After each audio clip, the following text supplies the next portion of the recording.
Hey guys, Nick here from T3 Training.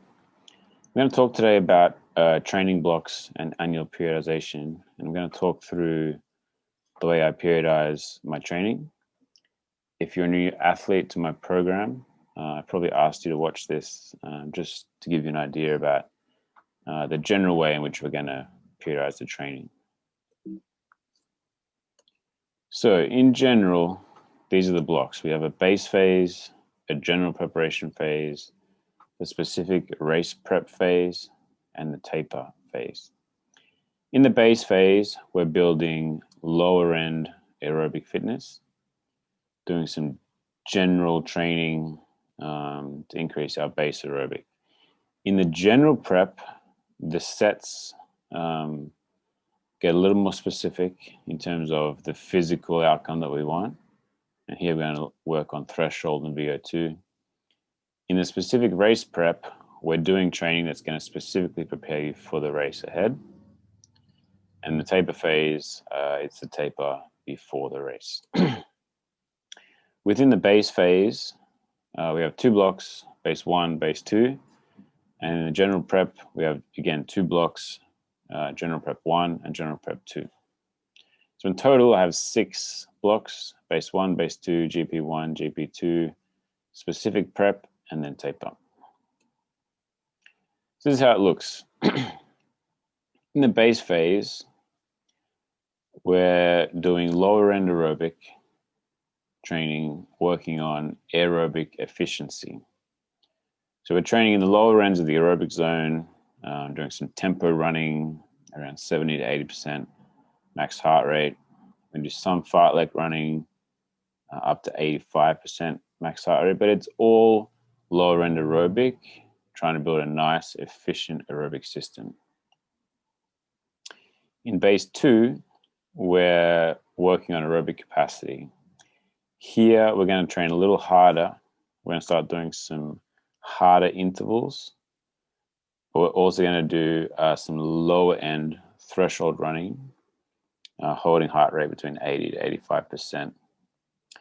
So here again, predominantly aerobic, predominantly working on efficiency and capacity. But the base 2 is just a little bit higher in intensity. In the general prep phase, this is where we really get down to business and the sessions become more detailed and more dialed in to specific paces and heart rates.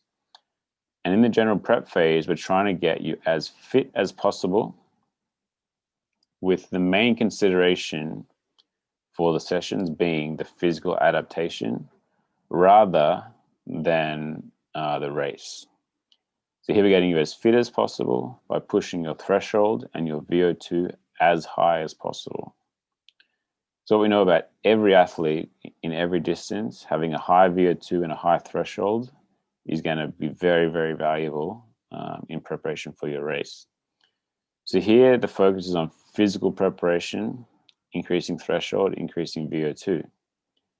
The amount of time we spend on each one will be determined by the race that you're preparing for, the distance and the pace, and by your already existing physical qualities, which we will test by doing some threshold testing and some VO2 testing to determine where those two are in relation to each other. I did another video on this, which you should watch. But essentially, as I talk about in the video, we test the VO2 and the threshold, and we determine where the blockage is and what we need to push and in which order. So that's general prep 1 and general prep 2. Once we've made some gains in that and we're ready to start preparing for the race, we then enter the specific prep phase. And here we are doing sessions that are designed to prepare you for the race. We do sessions designed around practicing race pace. So we prioritize the pacing of the session. And then we do sessions where we're preparing for the race volume. And the volume sessions are usually a little slower than race pace, but of higher volume. Whereas when we do the race intensity sessions, we're going to race a little faster than race pace, but not with the volume.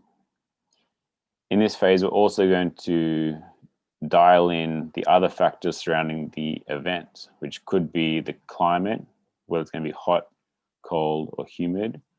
We're going to start to prepare for that. We're going to start to prepare for the race nutritionally.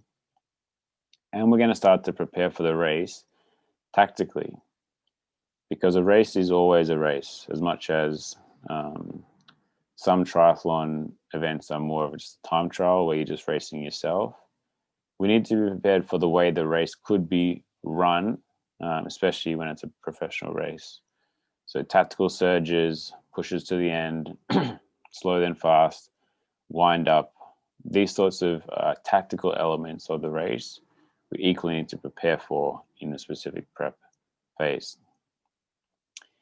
In the taper, we obviously taper down to the race. There's two general ways that I will taper, and it depends on how long the build-up to that race has been.